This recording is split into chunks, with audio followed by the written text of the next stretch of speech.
Towards the end of the 15th century, Leonardo da Vinci turned his great mind to perhaps the biggest problem in science, the question of how the mind works. Now, at the time, Leonardo da Vinci, like many other scientists before him for the preceding 500 years or more, rather than using experiments to determine their theories, simply followed the dogma of the day. A dogma derived from observations made more than 1,000 years before by the Greeks, but favored and sponsored and sanctified by the church. So Leonardo's first descriptions about how the brain might work were based not on his own experiments, but on the observations of people who worked a long time before him. In particular, a Greek called Galen, who worked on the coast of Turkey, next to the Mediterranean, who made observations by dissection of the bodies of animals and humans. Galen had found that within the brain there are certain cavities, certain spaces that are filled with fluid. And during the Middle Ages, a most curious theory grew up about how the brain might work, which involved these fluid-filled cavities. The theory was based on Plato's idea that the human mind worked by stages. The first stage involved the taking in of information through the senses, sensory analysis. The second stage involved intellect and intelligence and thought. And the final stage was memory, the formation of memories. During the Middle Ages, during the medieval period, many illustrations were produced based on this very strange hypothesis. And the slide here shows one such picture. This is by Gregor Reich, published in 1503, but it's based on very similar pictures made during the 13th century. And you'll see inside the drawing of the head are 3 chambers, and they're labeled in Latin according to Plato's functions. The last one is labeled memory. The second one, cogitation, estimation, intelligence. And the first one, connected, as you can see, to the eyes, to the tongue, to the ears. That's the place where the senses were analyzed, and it's called the sensus communis, the common sense. So when Leonardo drew his first pictures of how the brain might work, he drew them in much the same way. Can I have the next picture, please? This is a diagram that Leonardo drew in 1490. You can see inside the head a fanciful picture of the arrangement of these ventricles. Here they are, the 3 of them. And the first of them, the sensus communis, the common sense, is connected to the eyes. In the lower picture down here, we see the same thing viewed from above, and you see that the first ventricle, the common sense, is connected to the ears as well. Well, Leonardo was something of a revolutionary. He didn't like simply accepting authority. He said, science proceeds by observation, not by authority. So in secret, sometime shortly after 1504, he began to perform his own dissections on animals. He started by observing the brain of an ox. He bought the brain from a local abattoir and filled the ventricles with wax by injection so that he could then peel away the brain and see the true form of these magical chambers inside the head. And what he saw was really rather different from those simple classical pictures. And what's more, he saw that the nerves, which he knew to be carrying signals in from the sense organs, from the eyes and the ears and the nose, were not connected to the first ventricles of the brain. Let me show you on this model of the human brain what Leonardo saw. This is a model of the brain, and if we look from below, we can see the nerves from the nose and from the eyes, and many other nerves entering the base of the brain from the ears and so on, moving towards the middle of the brain. the middle ventricle, not towards the first pair of ventricles at the side. The next picture then shows a diagram produced by Leonardo. I'm sorry, this in fact is obviously not produced by Leonardo. This is an X-ray picture. Leonardo was a great inventor, but he hadn't actually discovered the X-ray at that stage. This is an X-ray picture of the human brain, which shows the lateral pair of ventricles, the common sense of the classical scheme, filled with air. That's a technique that's used to show the form of the ventricles for clinical study. You can see that they lie at the sides of the brain, and the middle ventricle lies here. And that's the place that Leonardo saw connected to the sensory nerves. And the next picture is the one that he produced between 1504 and 1507. We're not sure of the exact date. You can see this first pair of ventricles, and then the middle ventricle that Leonardo had seen was connected to the sense organs.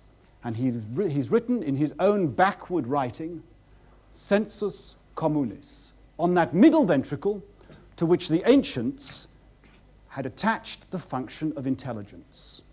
You know, I think that mistake, if you like to call it a mistake of labeling, is the reason why we nowadays use the term common sense to mean intelligence and rational thought, good sense. It was a fault of Leonardo, but a fault based on scientific observation. Well, was Leonardo really so wrong? You know, our senses are intelligent. We rely on our senses for everything that we know of the world around us. And they are, perhaps, the pinnacle of development of function in this miraculous computer that we carry inside our heads. Let me try and prove to you how intelligent your senses are. Normally, when you look around you, you simply see what's there, and you take it all so much for granted. If somehow we could slow down the process of perception, perhaps we could convince you of how clever it really is. Let's look at this next picture. This is a photograph by Ronald James, and I'm sure many of you will have seen it before. Those of you who have seen it before will know instantly what it shows. Others perhaps haven't seen it, and gradually are beginning to realize what it is. We've slowed down that process, which normally takes place in a fraction of a second, by making it very difficult. Perhaps there are some of you who still can't see what the picture shows, and the next little bit of film might help you. Now you can see that the spots are in the shape of a dog, a Dalmatian, and the dog is moving. As long as it moves, the pattern is perfectly clear. Now watch what happens when the dog stops moving. It becomes almost invisible. And if we go back to the photograph, now perhaps those of you who couldn't understand the picture at all before, who hadn't applied completely the intelligence of your senses, will now see the hidden Dalmatian. Here's its head, there are its front legs, here's its back and its tail, and its hind legs.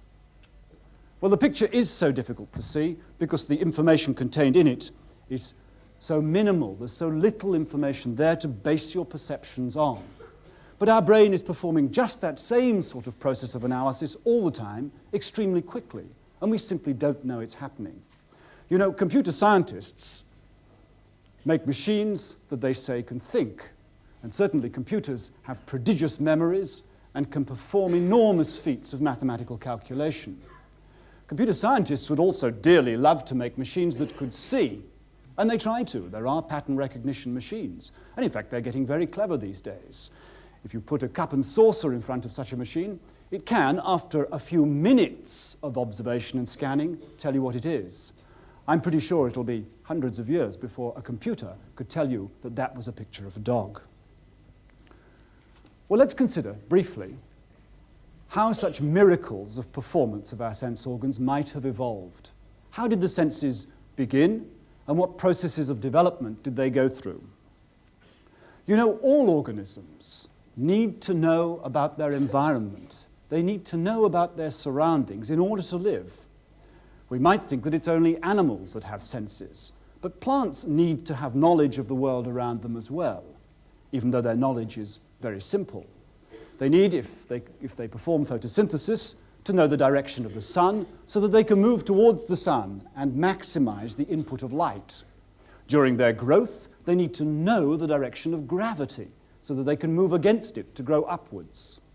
Simple movements like this on the basis of information from the outside world are called tropisms. Plants then can have phototropism, moving towards the sun, and they can have a negative geotropism, moving against gravity. Let me show you an example of phototropism. This morning we put into this box some mustard seedlings. The box has a hole in one side and a light shining into that hole. It's pretty much light tight. Apart from that, the only light entering it is from that side. And let's see what the mustard seedlings have done. I hope, yes indeed, they've grown towards the light in just a short time of a few hours.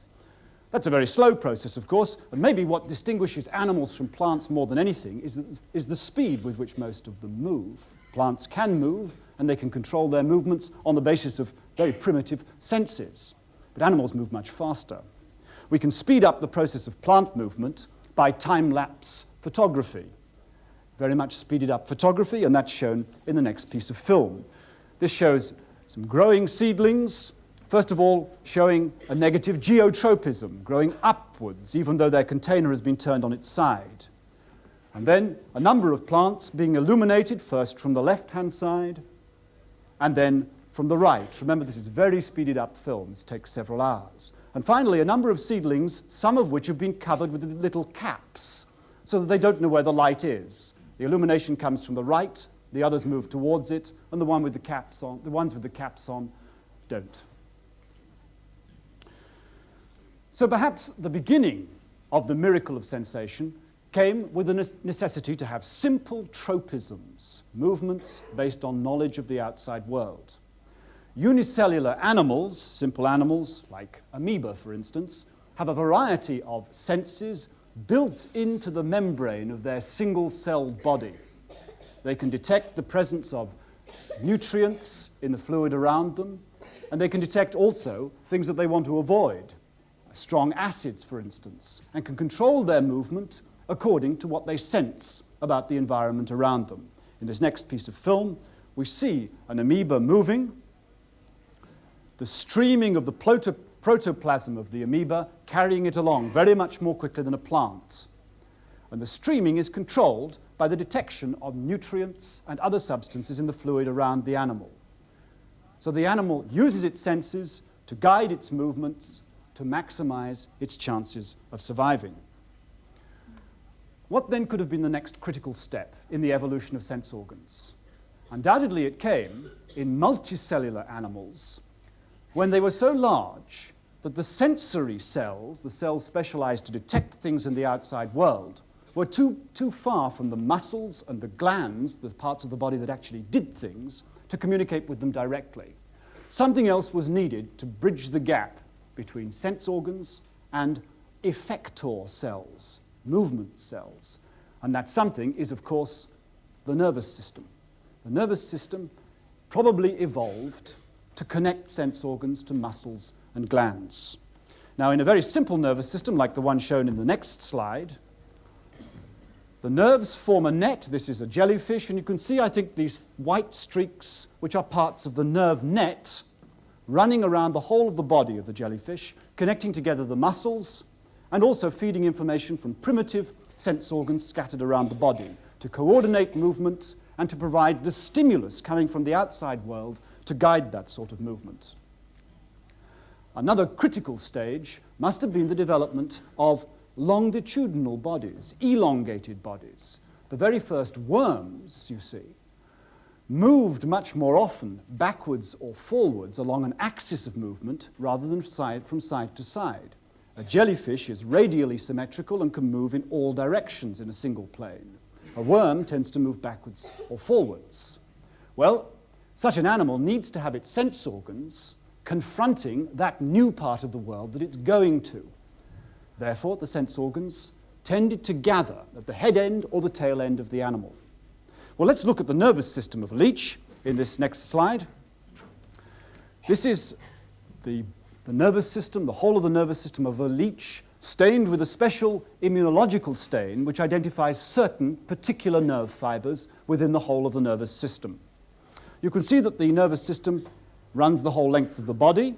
It has local accumulations of cells to control each segment of the muscles within the body. And here, at the head end, a big accumulation of nerve cells. the first primitive brain. And the reason why there's a brain is because there are so many sense organs in the head feeding information into that sensus communis of Leonardo da Vinci. But interestingly, down here at the other end of the animal is another large swelling in the nervous system, another brain. The leech has a brain in its tail as well as in its head. Well, let's look at a leech. These are medicinal leeches. They're used, they actually still are used just a little in certain parts of the world, but they were certainly used a great deal in the past to suck blood, to treat certain conditions, and sometimes actually usefully treat them. High blood pressure is quite valuably treated by the application of leeches. And you can see, I think, if we look at a leech, let's find one on the outside, you can see that it has a sucker at its tail end and at its head end. That sucker is covered with sense organs, mechanical receptive and chemical receptive organs, so that the sucker can find the right place to stick. If we shake the bowl, we might be able to persuade some of them to swim. And they swim by a beautiful writhing action involving the coordination of muscles all along the body.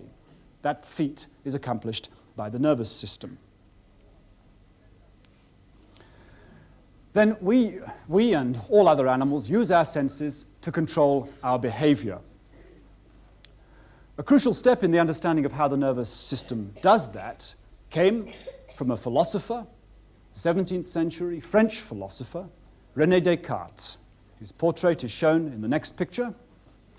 It was Descartes, apart from his mathematics and his philosophy, he was also an observing scientist. To Descartes, we owe the concept of the reflex, the idea that certain actions that we perform and animals perform might be automatic reactions to things that happen to our sense organs. This next picture is from Descartes' Traité de l'Homme, the treatise on man, published in the 1660s. Descartes imagined that the brain, even the brain of man, except for that mindful part of the brain, will and personality and self, everything else about the brain he thought happened automatically as in a machine. So let's think what would happen to such a machine if it was confronted with a painful stimulus, a fire too close to the foot. Well, Descartes said perhaps it will stimulate the nerves in the leg, which will pull on the brain, and here within the brain is one of those ventricles filled with fluid, and the movement of the nerve, Descartes imagined, would release a flow of fluid down other nerves to other parts of the body, which would then operate the muscles. So, reflexly, automatically, the head would turn towards the fire. The hand would move towards the leg, and the leg would pull away from the flame. Those are all reflex reactions mediated and carried out by the senses and the brain working together to react to the world around us. That withdrawal reflex, the reaction to pain, is a very simple example of a reflex, but you know, our life is dominated by reflexes. We like to think of ourselves as intellectual creatures imposing our will on the world, but very much of what we do is determined by the will of the world acting on us through our sense organs. Even in something as complicated as active movement, running around, our actions are determined to a large extent by a miracle of reflexes, thousands of different circuits acting within our brains based on sensory information. Well, imagine the extra problems that are faced by a bird flying through the air in guiding its movements. It has information about the movements of its own body, it can see the world around it, it can feel the wind rushing over it, it can sense gravity. Now, to make things even more complicated, imagine it's a bird that dives into the ocean to swim for fish, like a gannet. Now, gannets fly into the sea at speeds of up to 60 miles an hour. To avoid damage to themselves, they have to fold their wings back in that beautiful streamlined pattern that you see there. Now, if we continue to run the video, I think you'll see several of them plunging into the water at terrific speed. Now, the timing of that movement is obviously of great importance to the gannet. It has to use sensory information to guide its movements and to decide exactly when to collapse its wings. Recent research by David Lee in Edinburgh and his colleagues suggests that the gannet does this by a very clever and really rather complicated process, watching all the pattern of waves and foam and other objects on the surface of the water. and watching the way that their images move away from the point that the gannet is approaching as it plunges down towards the ocean. Now we can describe mathematically, geometrically, the movement of all the parts of the retinal image of the gannet. No doubt we could feed that information into a computer. Well, that information is already fed into the computer, which is the gannet's brain, and it allows it to time precisely the things that it does in response to the outside world. Now, I'd like to show you some of the reflexes that you have, and first of all, I'd like to ask one of my daughters, Sophie, middle daughter, to come up and help us with the demonstration of one particular reflex. Would you come over here? No, well, you can come around, Sophie, good. Would you like to sit down on there, Sophie? That's it, and turn around this way. Now we're going to watch Sophie's eye, her left eye, in a close-up on the television monitor while I screen off her right eye. Can we have a close-up of your eye? And we can see the pupil of the eye, the black of the eye. Now I'm going to shine a light into the other eye. Just keep looking at the camera, Sophie. Now. I'm taking it away. Again, now. I'm taking it away. Now. I think you can see quite clearly that the pupil of her eye constricts, gets smaller, as the light goes into her other eye, and then expands afterwards. Now, there are good reasons why the pupil should contract when you put light in the eye. To some extent, it helps to control the illumination of the retina. This demonstration, though, should surprise you in showing you that it's not just a reaction of the eye alone. It must involve the brain, because light in one of the eyes causes a reaction in the other. So information from Sophie's right eye was passing into her brain to a part of the brain that controls the size of the pupil of both of her eyes. Thank you very much, Sophie.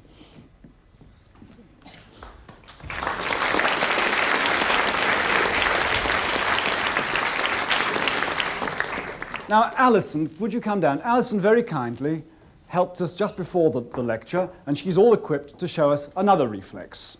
Now, can we come over here, please, and connect? Just stand there a second, Alison. I'm going to connect you up to the apparatus. Alison has let us put some electrodes. Could you move forward just a little bit so that we can see them, Alison? There we are. She's let us just attach some very simple electrodes to a muscle on the back of her leg. And now I'm going to connect up to those electrodes so that we can record the electrical activity of her muscles. Now, when those muscles contract, there are impulses within the muscle associated with the contraction. Could you stand on tiptoe? And I think perhaps we're going to be able to see on the oscilloscope screen the electrical activity. Would you go down again now, please, Alison? Thank you. And up again. You see the impulses every time she stands on tiptoe, exercising that muscle. There's a lot of activity. Stop now, please, Alison. Those are impulses inside the muscle being picked up by those electrodes. Now, could you just put your leg, please, Alison, on the chair there. Put your knee on there. It's possible to produce a reflex contraction of this muscle by stretching it. All muscles have inside them special sense organs, which I'm going to talk about in my fourth lecture, which measure the degree of stretch of the muscle. Those sense organs send signals into the nervous system. The nervous system sends out through another nerve signals back to the muscle, so that whenever a muscle is pulled, it tends to resist the pull. That's the basis of the knee-jerk reflex. Well, we can also produce a reflex by tapping the tendon of this muscle, the Achilles tendon, which runs down to the heel. Because you see, this muscle here is responsible for that movement. It's responsible for moving the foot backwards. So if I tap on the tendon here, it should be possible to produce a reflex contraction from the muscle. This hammer is a very clever hammer because it has inside it a micro switch, which when it operates, causes the oscilloscope to start scanning. Every time I tap the screen, tap the hammer, the oscilloscope is triggered. So I hope that if I tap on here, we may be able to see at some time after the beginning of the sweep of the oscilloscope an electrical response from the muscle, a reflex response. Let's try, shall we? There. Now, just stay where you are for a second, Alison. If I can explain what's happening here, the initial ripples are artifacts, unwanted signals produced by the movement of the electrodes. But this very large signal here is the electrical response of Alison's muscle after I tapped her tendon. There's a delay of about 25 milliseconds between the tap of the tendon of the muscle and the electrical response of that muscle. If I can just repeat it once or twice more, if you watch the screen, you should see something happening in that same place each time. Not producing quite such good responses.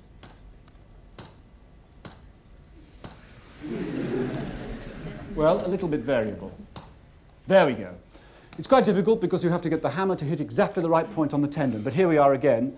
When the position of the hammer was correct, again the muscle responded. And with the same latency, the same delay. So thank you very much, Alison, for helping us. Thank you. Thanks, sir.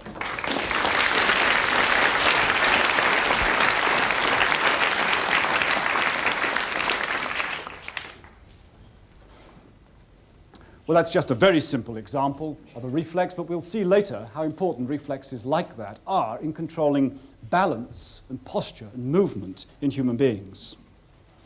Well, what we can do with our muscles can obviously be very much more complicated than just keeping them at the same length. And my next guest, Robert Murray, will just show us how clever our muscles can be. How do you do, Robert? Now, Robert is a professional juggler. Yes. Are you going to show us what you can do, Robert? Yes. How long have you been doing this sort of 30 years and above. More than 30 years? Yes. Well, that's excellent. Please carry on. Presumably, with such a lot of experience, Robert's brain has been designed and connected so that he never, ever drops the balls. Is that right? Thank you, Professor. And presumably, it wouldn't matter if there was some disturbance while you were doing this. No, I shouldn't think so. No. I mean, if... please carry on. Please carry on. So if, for instance, I was to take away one of the balls, you could still carry on fairly well. Yes, we're going Well, that's along. terrific. By Well, one would God, imagine yes. then that this sort of skill doesn't depend on the senses at all. It must be built into the brain, mustn't it? Yes, it is, yes. You think it's built into your brain? Yes, You don't really need... Oh, my God. You don't, for instance, need to look at what you... Oh, terrible.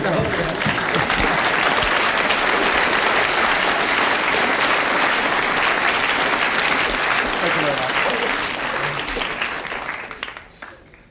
Well, I hope that convinced you that however well practiced you are at something, you're using your senses all the time to control it, to monitor what's going on in the outside world. And some of the things that happen in the outside world are things that you have done. So the control of your own movements depends on the senses. You know, life in a way, in the animal world, is a battle between the senses. As animals struggle to survive, to catch their prey, or to avoid being caught, they're using their sense organs to do it. And animals have developed very clever tricks to avoid being caught by others or to help them to catch others. One of the cleverest tricks is the development of camouflage, ways of hiding oneself by colouring of the body to avoid detection by predators. Could I have the next demonstration, please, Bill? This is a very well-known example of animal camouflage. I'm sure many of you have seen animals like this. Hidden on the plant are a large number of animals. The more you look at it, I'm sure, the more you'll see. Is it an animal or is it a stick? Well, it's certainly an animal. Thank you very much. And many species of animals have been able to use this trick of coloration to change their color to match different surroundings. The octopus, the squid, chameleon particularly, can match its color to the background. And more than that, they've also used the trick of changing their color to communicate with each other. Octopuses adopt certain skin colorations to signal to other octopuses around them. Well, chameleons can do the same thing, and perhaps we could have a look at a chameleon. Well, thank you very much. This, I think it would be nicer if you'd go in that direction. There we go. This is a female chameleon, and she has adopted the typical green coloration used to match foliage. I don't particularly think she's happy because she's starting to turn just a little bit black. But if we introduce a friend of hers, oh, thank you. Now, this is a male chameleon, and I'm very sorry to say that these two don't get on terribly well together. And I think we might produce a reaction from the female if we can put the male reasonably near.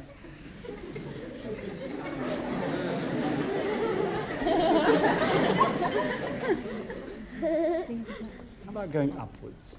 Yeah. We're seeing a darkening of the female. It takes a few moments. This is a social signal, an aggressive signal from the female in these circumstances. After all, they're being watched by a large number of people. An aggressive signal, can you see now quite clearly? And the male as well has also changed his colour. The darkening of the body, the blotchy black areas on the body. The animal's using the ability to change its colour, which it uses usually for camouflage, to communicate to another animal. That's very clear, I think, now. Thank you, Bill. Shall we leave them alone for a while?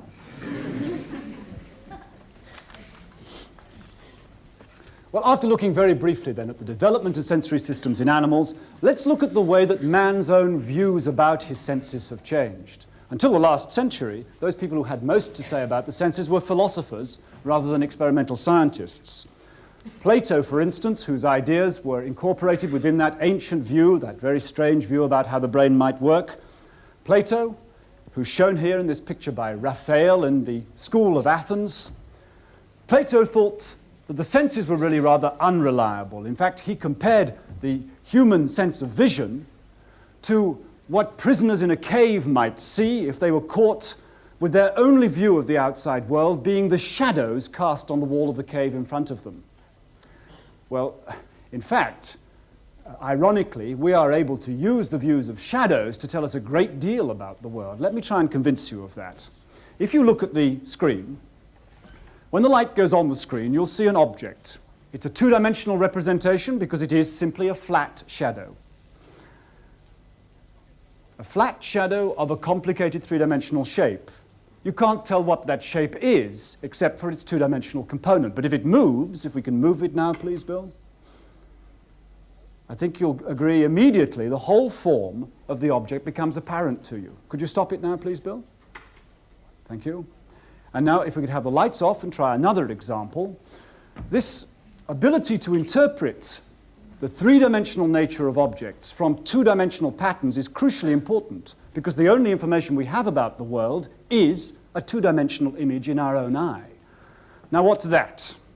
Simply a rectangle covered with spots until it moves. Could you move it, please, Bill? And I think you'll agree that it immediately becomes clear that it's a cylinder covered with spots. Could you stop it now, please, Bill? And it collapses to a two-dimensional representation again. Well, it was Descartes in the 17th century who was one of the first people to observe the image formed inside the eye. The next picture is one that Descartes published in 1637 to show his experiments observing the retinal image. He took the eye of an ox, cut a small hole in the back of the eye, covered it with paper, and held it up to the light. And there, on the back of the eye, on the paper, was formed a tiny inverted image of the objects in Descartes' room.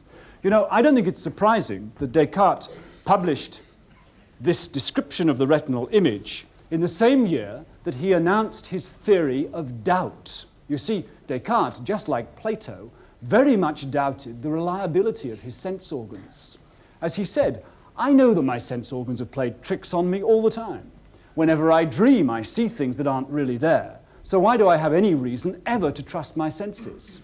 Instead, he said, cogito ergo sum. I think, therefore I am. The only thing that I know about for certain is the existence of me as a thinking being. I shall reject information from my sense organs. I think it's not surprising in a way that he should doubt his senses, having seen the way that information came into his eyes in the form of a tiny, flat, two-dimensional, upside-down, comical representation of the outside world. Well, in fact, of course, we mustn't doubt our senses. Everything from our senses tells us things about the outside world. It is our only genuine source of contact with the physical world. And the view of philosophers changed very much in the following centuries. The British Empiricist school of philosophers, and most particularly this man in the next picture, Bishop George Berkeley, the British school of empiricist philosophy established the reliability of the senses as a source of information around the world. Indeed, as Berkeley said, in opposition to Descartes' cogito ergo sum, Berkeley said, esse est percipi. To be, to exist, is to be perceived, to be detected by the sense organs. I'm sure that the empiricists must have changed their views about the reliability of the senses because they saw the success of scientists working in the 17th century, the 18th century, great scientists like Boyle and Newton, who were applying observation to describe the outside world and the physical world with very great success. In particular, Newton, of course, was perhaps the supreme physicist of the 17th century. Newton, shown here, lived and worked in Cambridge in Trinity College. This next picture shows the room that, the area at least, that Newton's room probably was in. He probably lived on the first floor of this section of the great court of Trinity College, close to the chapel. And the reason why it's thought that he lived there is because it's known that he performed certain experiments involving the observation of the sun. He records in his diary that in 1667, shortly after he returned from Lincolnshire and the countryside where he spent some time to avoid the plague, which was causing great trouble in Cambridge at the time, shortly after he returned, he records the fact that he bought 3 glass prisms costing £1 each. These prisms he ground and he used for his very famous optical experiments. One might ask why prisms were being sold in a fair on Midsummer Common in Cambridge. And the answer is that they were toys. They were pretty objects. They were used to look at the light and to see the pretty colours that were created through them. And later they were used in chandeliers to cast the colours of the rainbow around the room. This next picture shows Newton from the statue in the chapel of Trinity College holding his prism, this glass prism, with which he did those experiments. And this may have been the prism that Newton used. This is the prism from the library of Trinity College in Cambridge. It was given by an old member of the college, and it is possible that Newton used it. Certainly it's been ground flat, optically flat, to perform experiments. Perhaps the most famous experiment that Newton performed is shown on the next picture. He describes the way in which he made a hole in the shutter of his window to allow a small beam of light to pass in. The beam of light went through the prism, it was bent by the prism, and also spread into a broad beam that finally rested on a screen on the other side of the room. And there what he saw was that the white light of the sun had been broken into the whole of the rainbow. Let's see if we can repeat Newton's experiment using what might have been Newton's prism. We've got a carbon arc lamp which produces a somewhat similar emission of wavelengths of light to that of the sun. And we'll pass the beam through Newton's prism. Could we have the lights dimmed, please, for this? Oh, it's on me, that's very nice. Okay, there we are. Now what we're seeing on the screen is the full range of the spectral colours, from red through to the deepest blue, produced by the breaking up of the white light by the prism. The reason why the light is broken up in this way, as Newton described, is that lights of different colour are bent to different extents by the prism. The experiment showed then that light that appears to be white is in fact composed of all possible colours. Could you turn on the laser, please? Now we can do an experiment that Newton certainly could not have done. We can add light from a laser and pass that through the prism as well. The spot of light that you can see, perhaps the laser beam, it's on the edge of the prism. The spot of light that you can see here is light from a neon helium laser, a narrow beam of light going through Newton's prism, and you notice that that is not spread out because the light from a laser is monochromatic. It consists very accurately of only one wavelength, whereas light from the sun consists of a mixture of all of those wavelengths. Could you turn the laser off then, please? Newton went on to show that this dispersed spectrum could be recombined by adding a second prism to catch the rays and join them together again. Well, let's see if we can do that experiment as well. There, that white band is the white light, the image of the original slit here, produced by recombining the spectrum through a second prism. Thank you very much. Well, that was a crucial step in the history of physics. Newton's own theory of light, the corpuscular theory, was readopted by Einstein as the photon theory, the quantum theory of light, which I'll talk about more in my second lecture. It also led to the view that light consists of waves and vibrations, as Newton called them. But it didn't tell Newton that much about the sensation of colour. It was known even in Newton's times that it wasn't necessary to recombine all the colours of the spectrum to produce the sensation of white. People who designed fabrics and mixed pigments and so on had found, about the same time as Newton, that 3 colours alone could be mixed to produce any other colour. If we use projectors to produce light, only red light, green light, and blue light need to be mixed together to produce a reasonable white, the appearance of white, just like that produced by recombining the whole spectrum. But until the beginning of the last century, it was thought that that fact, white light could be made from 3 primary colours, it was thought that that was a fact of physics. Well, we now know that it isn't. It's a fact of biology. It's something to do with our eyes. The crucial experiments which led to an understanding and a quantitative description, a mathematical description of how the eye analyzes colour, came also by another resident of Trinity College in Cambridge, James Clerk Maxwell, another physicist. This is Clerk Maxwell, a photograph taken in the 1850s when he was a young undergraduate, a student in Cambridge, having worked in Edinburgh before that. As a young man, he was very interested in colour and used to design coloured patterns for his mother and his aunt to incorporate into their knitting. Now you can see in his hand an object which is a spinning top, which he imagined would be a useful device to study the perception of mixed colours. The top has on it pieces of painted paper, so that when it spun very fast, the colours of those pieces of paper would mix together and be indistinguishable each from each other. Well, this is Clerk Maxwell's top, which you can see in the photograph. And on it are pieces of paper that Clerk Maxwell himself painted. In the centre, there's white and there's black. Around that, the 3 primary colours, red, green, and blue. Now let's use something that presumably Maxwell, again like Newton's laser, couldn't have had access to, an electric drill, just to drive Maxwell's top.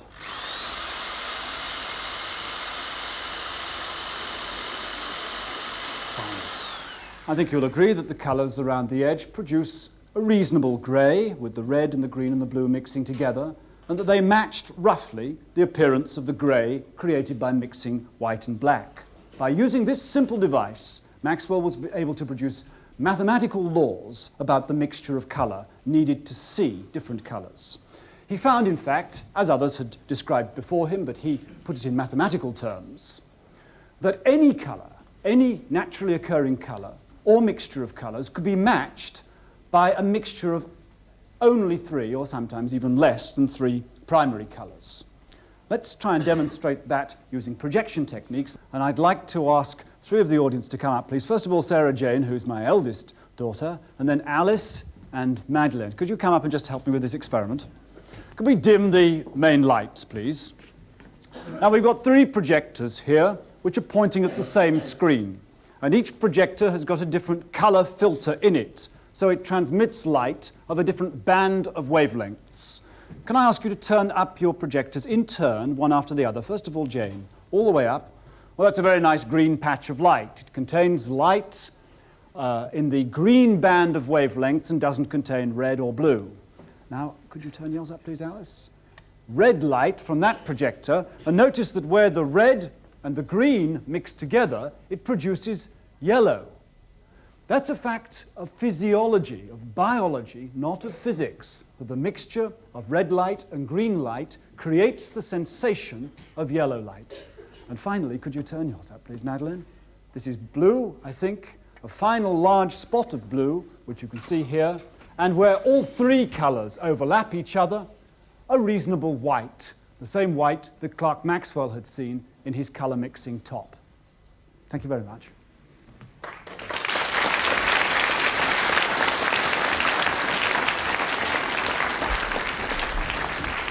Well, what do these experiments prove? They show that our vision of colour, our ability to recognize colour in the outside world, must depend on the presence of three sorts of detectors, probably in our eye. Indeed, we now know that those detectors are the pigment chemicals that respond to light, which I'll talk about in my next lecture. Those pigment chemicals, there are three of them, one of which catches red light, yellowish red light, another that catches green, and another that catches blue. And it's by analyzing the relative intensity of signals from those three detectors that we recognize the colors of objects around us, just in the same way that the television cameras work on the basis of three types of detector responding to red, green, and blue. Now, there are disadvantages, you know, in having color vision. It's nice, of course, to be able to see pretty colored patterns. But there is a problem. If one decides to try to handle with one's vision the whole range of the spectrum, there are great difficulties, because just like Newton's prism, our eye bends light of different colors to different extents. A very good camera lens is corrected for chromatic aberration and joins all the rays together to produce a perfect image of all wavelengths. But our eye can't do that. So blue light is focused at a slightly different place inside our eyeball from red light. This tends to reduce the quality of the image, and no doubt our vision might be better in certain circumstances if we decided not to have color vision, but to restrict our interest to one part of the spectrum alone. So there must be advantages in having color vision which outweigh that disadvantage of the poor image inside our eye. Well, I think that the principal advantage is that color vision simply helps us to recognize and know about things. Could I have the piece of holly, please, Bill? This is a piece of holly, and if we put it in front of the television camera and look at it, photographed in the normal way, we should, with appropriate illumination, be able to see the red berries very clearly. If you look at the monitors, I think you'll see that you can immediately see the red berries standing out against the green of the holly. But if we can now revert some 20 or 30 years in television technology and go to black and white, you see the berries virtually disappear. And now back to color, instantly they're visible again against the green. The reason why they disappear in black and white is that the brightness of the berries is just about the same as the brightness of the leaves. Without color vision, we can hardly tell that the berries are present, that the color of them gives them away instantly. I think that's the principal advantage of color vision. It simply helps us to know quickly about the presence of things in the world around us that might be of interest to us. Well, apart from using our sense organs just to know about the level of light, just to determine tropisms and simple reflexes, we use our sense organs to determine where things are and what they are. That's going to be the subject of this series of lectures. Let me just take one last example to show you the way that a sensory system can perform almost miracles of physics to localize and identify things. Let me turn away from vision to hearing. And I've got a character here that I'm going to introduce it several times during this lecture. This is our bionic head. Now, built into the bionic head are a few very simple sense organs. I think if you look at the sides of the head, you can see that instead of real ears, she has small microphones hidden at the side of her head. And those microphones are now sending their signals to the oscilloscope screen. If I turn on this small loudspeaker, which you can hear clicking, and point it at the head, I think with a little more... John, I wonder if you could adjust the sensitivity. Oh, it may be the time base that needs adjusting. Fine. A little more faster time base, perhaps. Now, we're recording signals... That's much better, yes. We're recording signals from the two ears. One trace has the click from one ear, the other trace the click from the other ear. Now, as I move away, I think you'll see that the delay between the beginning of the oscilloscope trace and the signal being picked up from the microphones changes. And that's, of course, because the sound takes a finite time to travel to the head. Now, at the moment, I'm pointing straight at the head, and the signal being picked up at the two ears is virtually identical. If I move around to one side, look what happens. The first signal going to the right ear arrives faster than the one going to the left ear. And that's because the sound gets there more quickly. Indeed, if I move right around here, what's the separation between the two at the moment? What's the time delay? John? Approximately 300 300 microseconds, and the separation of the ears is about 15 centimeters. So can we calculate the velocity of sound? Yes, it's around about 330 meters. Well, that sounds a pretty accurate estimate by the head of the velocity of sound. Now let's make it a little bit more realistic. That's a pretty simplistic model of the ears. Let's stick some real ears on it. Now these act as auditory filters. They filter the sound. And if we now look at the oscilloscope again, if we move the stimulus around, I think you'll see that the intensity difference, the size of the signal being picked up, is now very, very different between the two sides. The top one, which comes from the right ear, is very much bigger than the other one. And that's because of the shadowing effect of the outer ear.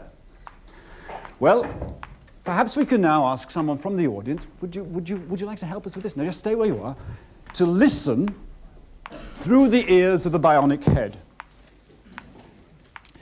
Here's a pair of headphones, and if you'd like to put this on, over your ears, and just hold them on with your hands like that. Now she's listening through the two ears of the head. And if we all keep quiet for a moment, can you hear the clicks? Can you close your eyes? Now I want you to tell me when you think that the sound is straight ahead of you.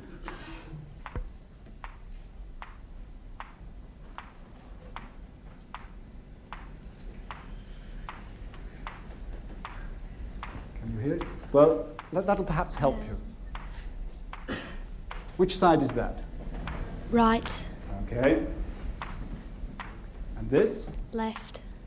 Tell me when it's roughly in the middle then. Now. Good.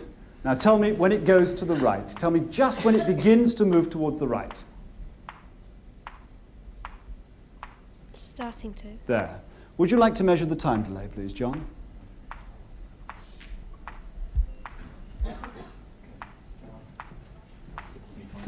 About 60 microseconds, 60 millionths of a second difference in the arrival of the signal at the two ears apparently is enough to produce the sensation of the sound moving to one side. Well, just try and imagine what circuitry is necessary inside the head to accomplish that. Well, if we think that we're good at localizing sounds, let me convince you that other animals can be better. Could I have the next visitor, please? The next visitor is an owl. And as it comes in, perhaps we can look at a picture of an owl. This is a barn owl. The next slide shows a barn owl. And as you can see, owls are very interested in sounds. And the next one is a close-up of the face of the barn owl. Now, the ruff around the head collects sounds, and the ears are hidden behind these flaps. And if you look very closely, you'll see that the flap in front of the right ear of the owl on the left side is lower than the flap in front of the other ear. The two ears of an owl are at different heights on the head. The right one is lower than the left. This means that the two ears are pointing in different directions, and as sounds go up and down, they become relatively louder and softer in the two ears. So owls are able to judge with great accuracy the elevation of sounds as well as the positions of sounds. Well, here we've got not a barn owl, but a South American spectacled owl. And if he'll perhaps turn towards us, hello. You can see the beautiful facial ruff of feathers that acts like a mirror for sound, collecting sound in and pointing the sound towards the ear, which is hidden under the feathers. I'd like, finally, to show you a remarkable piece of video film made by Mark Konishi working in California. This film was taken in total darkness using stroboscopic infrared illumination, and it shows an owl catching a mouse in utter darkness, listening to the position of the mouse. If we watch the video monitors, you can see the owl coming down and finally catching the mouse, purely on the basis of listening to where the mouse is in total darkness. Well, perhaps we're not quite as good as owls are, but we certainly use our ears for recognizing the positions of objects. And we're especially good at using our ears whenever we hear an unexpected sound. Good King Wenceslas looked out on the feast of Stephen, when the fully round about deep and crisp and even. Why don't you want it? Night, though the frost was cruel, when the man came in sight, gathering winter fuel.